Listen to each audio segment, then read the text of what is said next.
السلام عليكم ورحمة الله وبركاته. ازيكم يا حبايبي؟ عاملين ايه؟ معاكم عالم زيزي. تعالوا النهاردة مع بعض نعمل فطير شرقي بدون معجنات ولا خبز ولا اي حاجة، بطريقة سهلة وبسيطة.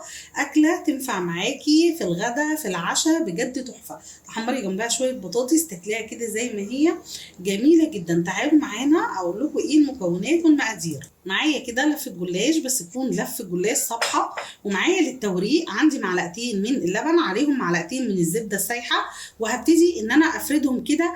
دمت ورقتين من الجلاش، يعني هاخد ورقتين من الجلاش، وهبدا ان انا افرد الزبده واللبن عليهم.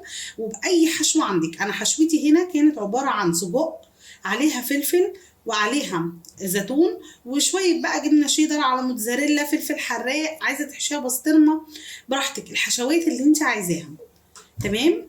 وهبتدي ان انا اقفل عليهم كده زي ما انتم شايفين. افرد حشوتي بس الاول عشان ما تبقاش مكلكعه عندي، وتبقى متساويه ومدياني شكل ونتيجه حلو.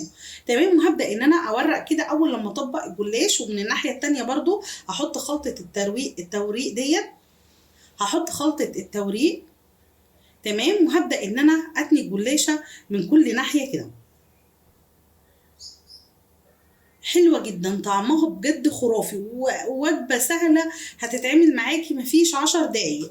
هبتدي ان انا اقلبها على الوش التاني، وهحط عليها برضو شوية من الخلطة اللي انا عاملاهم دول، وهحطها على الطاسة على طول، ما تركنيهاش عشان ما تبوشيش الجلاش معاكي، لانك لو ركنتيها من الخلطة بتاعة التوريق ديت الجلاش هيتهري.